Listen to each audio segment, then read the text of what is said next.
في لحظة صامتة لا يلاحظها أحد تبدأ المرأة في التلاشي، ليس اختفاء جسديا بل انكماشا داخليا دقيقا، كأن صوتها يسحب منها ببطء، وكأن حضورها الاجتماعي يمحى دون ضجيج. لم تعد المشكلة أنها لا تجد ما تقول، بل أن عقلها نفسه لم يعد يتدرب على أن يكون حاضرا حادا مبادرا. بعد سنوات من العزلة الناعمة داخل أدوار متكررة، يحدث ما يشبه الضمور النفسي، حيث تتآكل سرعة البديهة وتتراجع القدرة على المواجهة، وتتحول المرأة من شخصية تقود الحوار إلى شخصية تراقبه بصمت. هذا الفيديو لا يواسيك، بل يكشف ما يحدث في العمق، كيف تعاد برمجة عقلك دون أن تنتبهي. لماذا تشعرين بأنك أقل حضوراً رغم أنك لم تكوني كذلك من قبل؟ وكيف يمكن لهذا الانسحاب الصامت أن يعيد تشكيل هويتك بالكامل؟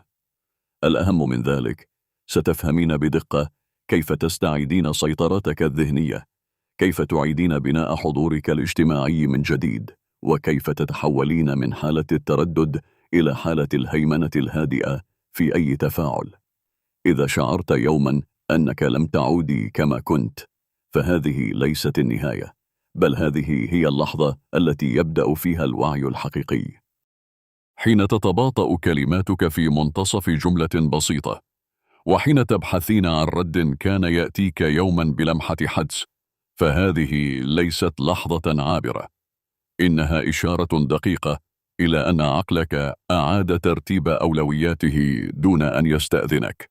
ما يحدث ليس كسلا اجتماعيا كما قد يبدو، بل عملية بيولوجية نفسية معقدة تعرف بالتقليم العصبي Neural Pruning، حيث يتخلى الدماغ تدريجيا عن المسارات التي لا تستخدم ويعزز فقط ما يتكرر يوميا.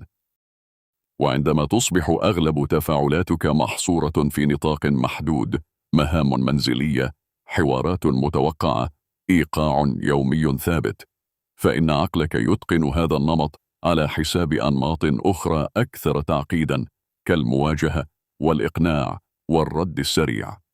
لذلك حين تعودين إلى مساحة اجتماعية أوسع، لا يكون الشعور بالعجز لأنك فقدت قدراتك، بل لأن هذه القدرات لم تستدعى منذ وقت طويل.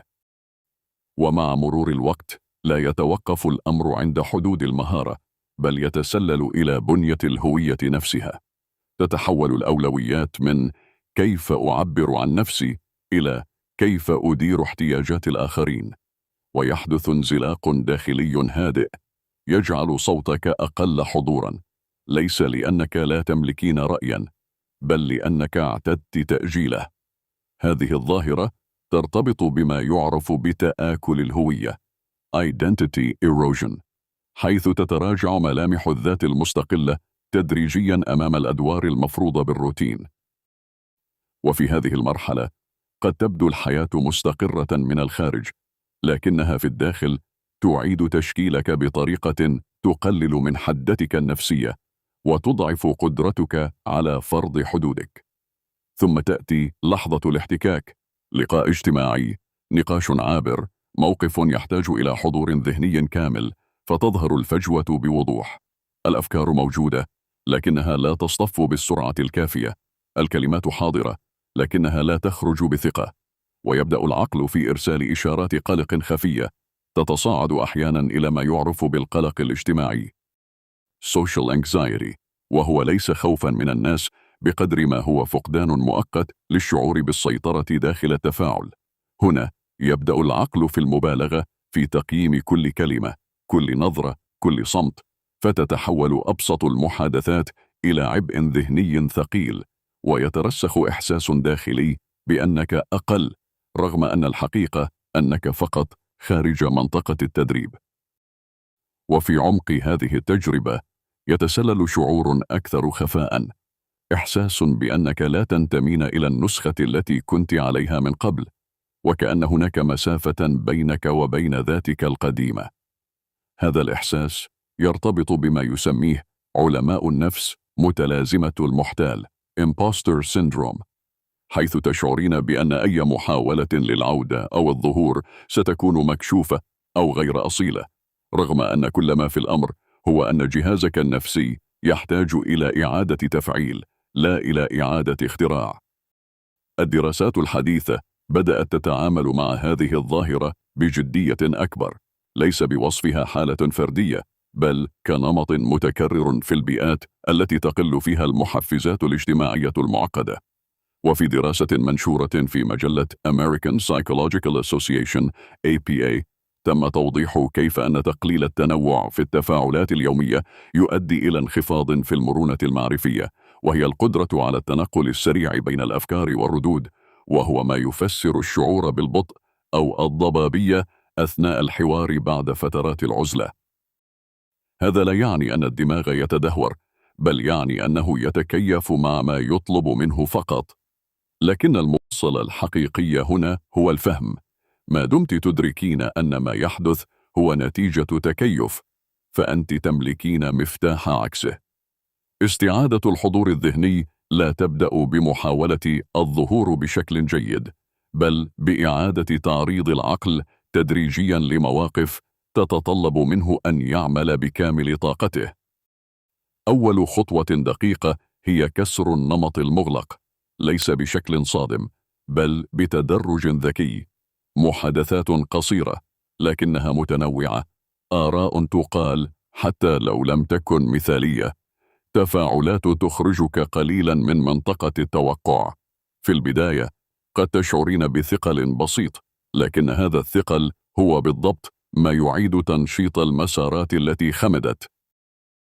ومع الوقت ستلاحظين تحولا دقيقا، سرعة الاستجابة تعود، الكلمات تصبح أكثر انسيابا، ونبرة الصوت تستعيد ثباتها، ليس لأنك تعلمت شيئا جديدا، بل لأنك أعدت تشغيل ما كان موجودا بالفعل. في هذه المرحلة يصبح من الضروري بناء مساحات مستقلة، ليست منفصلة عن حياتك، لكنها غير مختزلة فيها.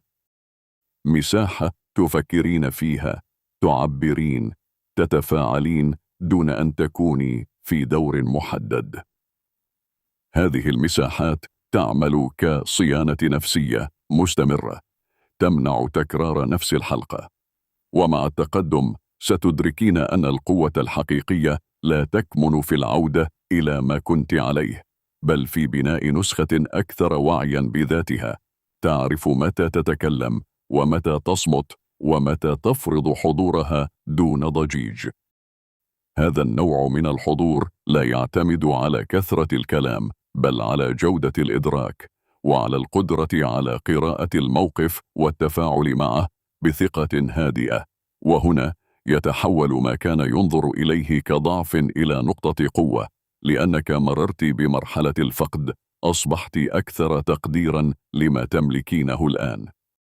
في النهاية، ما حدث لك لم يكن خطأ، بل كان مسارا غير مكتمل، والعقل الذي تعلم أن ينسحب يمكنه أن يتعلم أن يتقدم من جديد.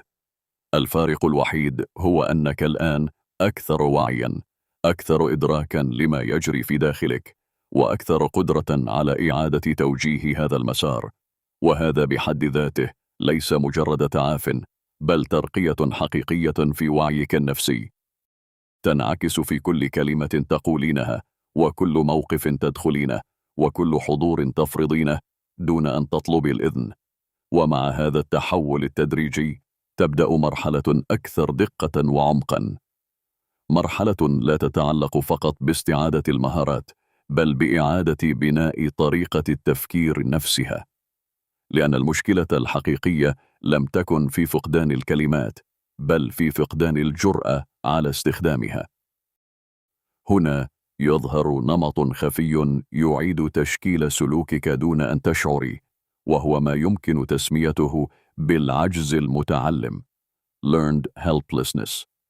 حين يعتاد العقل على تجنب المواجهة، لا لأنه غير قادر، بل لأنه تكيف على أن الصمت أكثر أمانا. ومع تكرار هذا النمط يصبح الصمت ردا تلقائيا، حتى في اللحظات التي كان يجب أن تتكلمي فيها. في هذه المرحلة لا يكون التحدي هو ماذا تقولين، بل هل تسمحين لنفسك أن تقوليه أصلاً؟ لأن كل محاولة للعودة تقابلها مقاومة داخلية خفية، تردد بسيط قبل الكلام، مراجعة زائدة لكل جملة، خوف غير مبرر من أن يكون رأيك غير مهم. هذه ليست ضعفاً، بل بقايا برمجة قديمة تشكلت حين كان الانسحاب هو الخيار الأكثر راحة. لكن العقل بطبيعته لا يفرق بين ما كان مناسبا في الماضي وما هو مطلوب الآن، فيستمر في استخدام نفس الاستراتيجية حتى تتدخلي بوعي لتغييرها. ومع كل محاولة صغيرة لكسر هذا النمط يحدث شيء لافت، شعور خفيف بعدم الارتياح، ثم يتبعه مباشرة إحساس بالتحرر. هذه الثنائية هي الإشارة الأوضح أنك تتحركين في الاتجاه الصحيح، لأن النمو النفسي لا يأتي في صورة راحة فورية، بل في صورة توسع تدريجي في المساحة التي تستطيعين أن تكوني فيها نفسك دون تقييد. ومع الوقت يتحول هذا التوسع إلى عادة، وتتحول الجرأة من مجهود إلى طبيعة. لكن هناك مستوى أعمق قليلا، مستوى يتعلق بنظرتك لنفسك داخل أي تفاعل. هل تدخلين الحوار بهدف إثبات نفسك أم بهدف التعبير عنها؟ الفرق بين الاثنين جوهري. الأولى تضعك تحت ضغط مستمر، أما الثانية تمنحك حرية ومرونة. وعندما تنتقلين من الحاجة إلى إثبات قيمتك إلى يقين داخلي بها، يتغير كل شيء. نبرة صوتك، توقيت كلامك، حتى صمتك يصبح له معنى. وفي خضم هذا التحول تبدأين في ملاحظة تفصيلة دقيقة كانت غائبة، أنك لم تفقدي شخصيتك، بل غطتها طبقات من التكيف. وكلما أزلت طبقة يظهر جزء أكثر وضوحا منك، أكثر ثباتا، وأكثر قدرة على التفاعل بدون مجهود مبالغ فيه. وهنا لا تعودين بحاجة إلى التفكير في كل كلمة، بل يصبح التعبير امتدادا طبيعيا لإدراكك. ثم تأتي لحظة فارقة، موقف بسيط لكنه مختلف، تتكلمين دون تردد، تردين دون ارتباك، تشعرين بأنك حاضرة بالكامل. قد لا يكون الحوار عظيما، لكنه بالنسبة لك يحمل معنى أعمق، دليل حي على أن ما ظننته فقدانا دائما كان فقط حالة مؤقتة. وهذه اللحظة تحديدا هي التي تعيد ثقتك بنفسك بشكل حقيقي، ليس لأنك أقنعت الآخرين، بل لأنك أثبت لنفسك أنك قادرة. ومع تكرار هذه اللحظات يتغير موقعك النفسي تدريجيا. لم تعودي في موقع الدفاع أو التردد، بل في موقع الهدوء المسيطر. وهذا النوع من السيطرة لا يعتمد على الصوت العالي أو الحضور الصاخب، بل على وضوح داخلي يجعلك ثابتة حتى في أكثر المواقف تعقيدا. وعندما تصلين إلى هذه المرحلة ستدركين أن كل ما مررت به لم يكن إضعافا لك، بل إعادة تشكيل قادتك إلى نسخة أكثر وعيا وأكثر توازنا. في النهاية المسألة لا تتعلق بالعودة إلى المجتمع، بل بالعودة إلى نفسك داخله. أن تكوني موجودة، حاضرة، قادرة على التعبير دون أن تفقدي هدوءك أو تتخلي عن ذاتك. وهذا النوع من الحضور لا يمنح ولا يستعاد دفعة واحدة، بل يبنى كلمة بعد كلمة، موقف بعد موقف، حتى يصبح جزءا منك لا يمكن سلبه مرة أخرى. هل تظن أنك فهمت نفسك حقا؟ ما ستراه الآن ليس مجرد فيديوهات، بل أسرار ستغير طريقة تفكيرك للأبد. أقوى فيديوهات القناة تظهر أمامك الآن على الشاشة، لا تفوت مشاهدة أي منها، ولا تنسى الإعجاب بالفيديو والاشتراك في القناة.